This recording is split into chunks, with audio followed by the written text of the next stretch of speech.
Hello, Algebra students, and welcome to our 5th lesson here in Chapter 5, which is all about direct variation. So we're going to talk about what is direct variation, how do we identify if things are in a direct variation form. So there's kind of a little definition part here already. What it's talking about is y varies directly with x. So x and y increase or decrease as the same factor. And so we're going to be taking a look at a lot of equations that follow this format here today. So our objective is I can identify, write, and graph direct variation. So you should be able to know what is a direct variation, you should be able to write them as well as graph them here. So let's go ahead to kind of our key ideas here. And this is taken from the book. It's not the best picture, but we'll try and read it as best as we can. So they give us kind of like an introduction question. It says, chefs can use direct variation to determine ingredients needed for a certain number of servings. So chefs can use direct variation to figure out serving sizes or how much they need for each thing. So it says a recipe for paella calls for 1 cup of rice to make 5 servings. In other words, a chef needs 5 cups of rice for every 5 servings.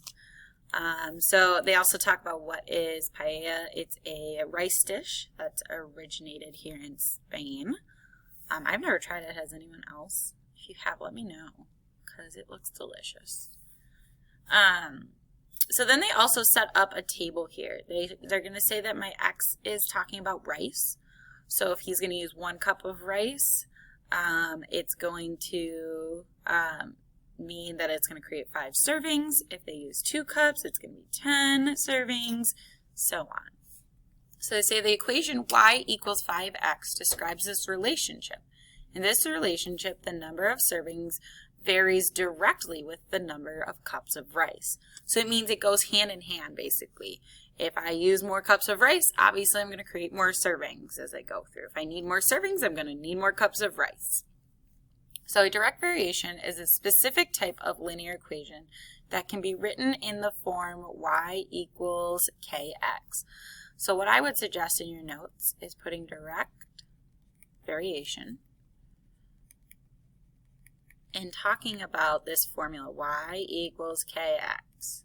If it's in a direct variation, it means y equals kx. K is going to be your constant, and k in this case also means slope.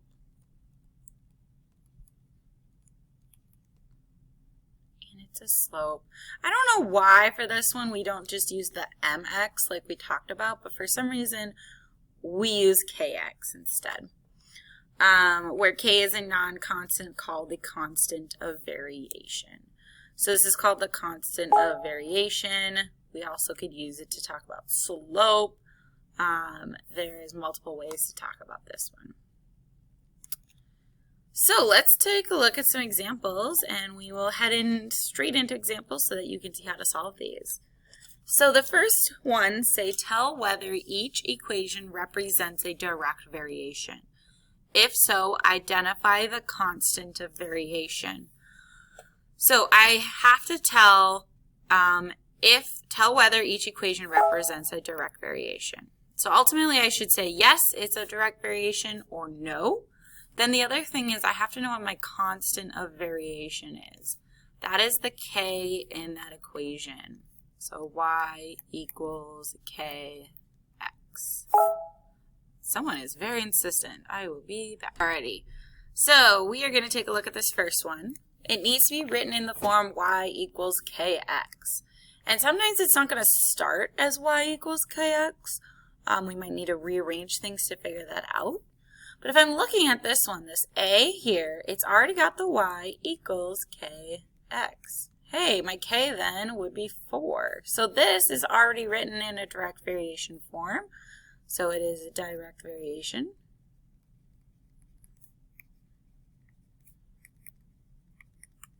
And my constant of variation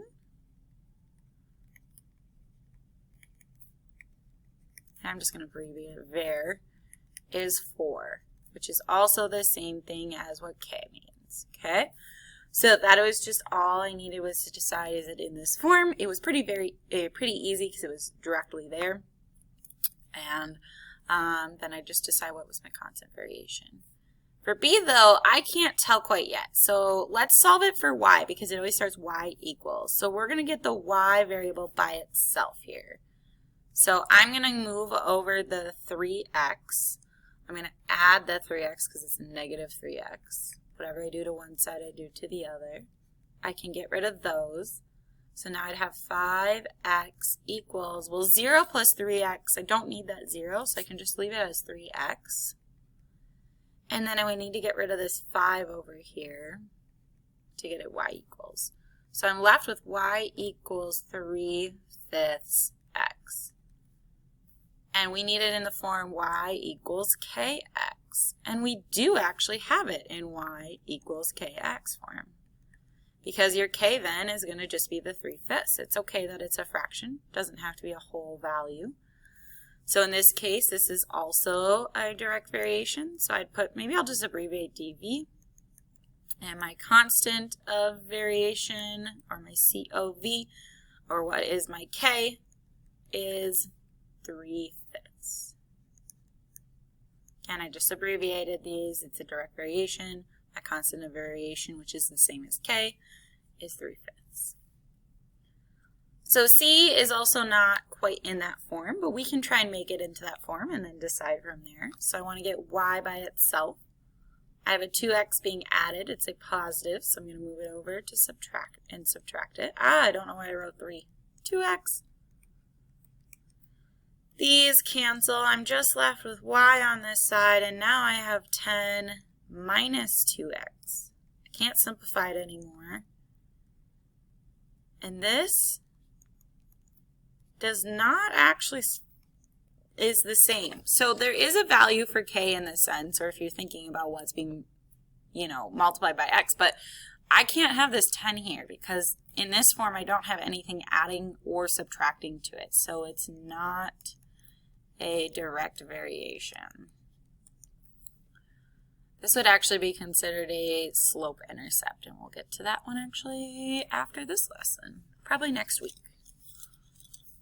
Let's go on to the next one. All right, so the next one, we need to decide, oops, should say tell whether. Tell whether each relationship is a direct variation. So the first way I could do this is I could think about the rules that are happening within my table and try and come up with a equation for it. So as I notice what's happening, I can think, remember, my x is my input, my y is my output. So if I put in a 1, it's spitting out a 6. I put in a 3, it spits out an 18. I put in a 5, it spits out a 6. Well, 1 times 6 is 6. 3 times 6 does give me 18.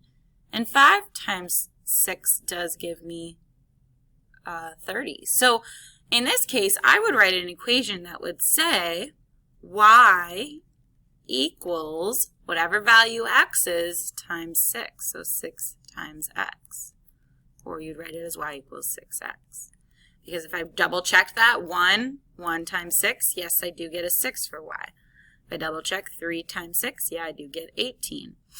So I could write this in direct variation form because it is in the form y equals kx. So yes. And you could explain, my equation has this. I have a constant of 6, and that's how I would go ahead and explain that one. So if I'm going to look at this one, I want to think, what is my input to my output doing? So if I plugged in a 2, I'm going to get out a negative 2. Okay, maybe I'm multiplying by negative 1. But then I go in and I put in a 4 and I get out a 0. Well, 4 times negative 1 isn't 0, so that doesn't work. So maybe I'm adding or subtracting something. Okay, well, 2 minus 4 would be negative 2. 4 minus 4 would also be 0. 8 minus 4 does give me 4. So the way it would show that is my output equals the input subtracting 4. So again, I could double check. If I plugged in 2, 2 minus 4 does give me negative 2. And I could double check all of these. Now, is it in the y equals kx form? No, because there's something, the biggest part is because this part is being added or subtracted. So this is a no, not a direct variation. All right. I think we have 2 more examples. All right, so this one, I'm actually really excited for this one because we get to talk about direct variation in a slightly different lane here in the set.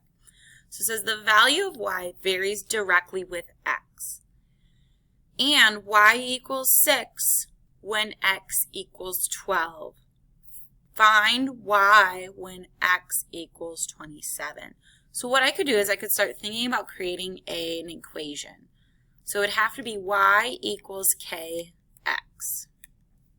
They give me a value for y and a value for x that go together.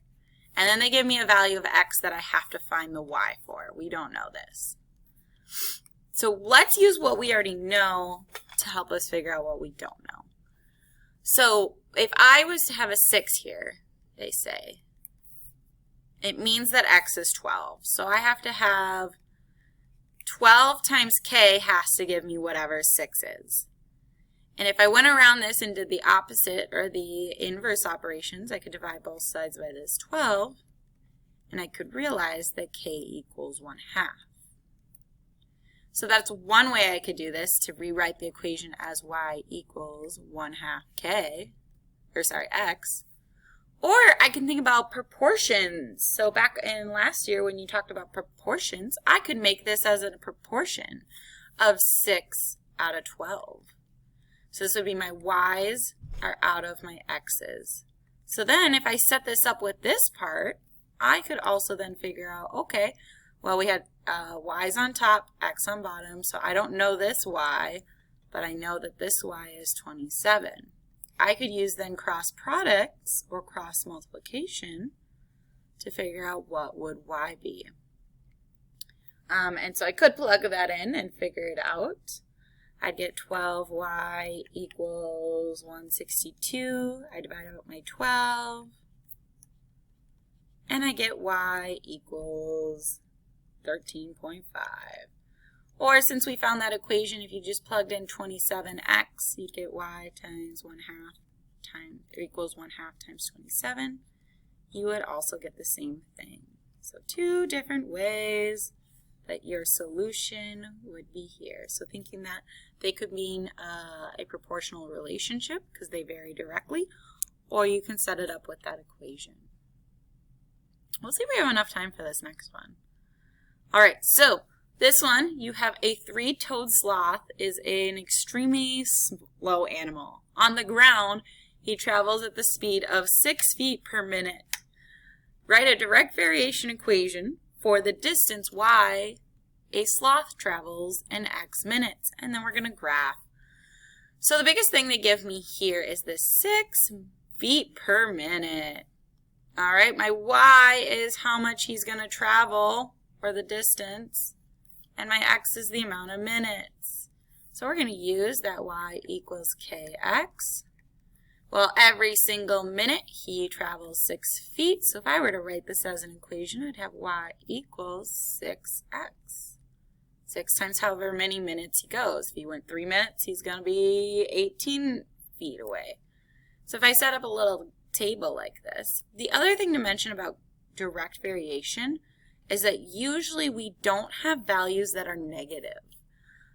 So if I created a graph, maybe I'm just going to go up by increments of 5 here.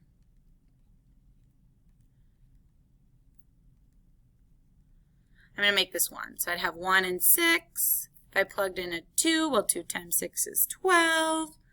3 times 6 is 18. So we usually just go up this way, and it would be a straight line. It's just hard to draw. But again, we don't have negative values because he can't go back in time. So a lot of times direct variation is only in that first quadrant. So I will see you guys here in class. Just let me know if you've got any questions.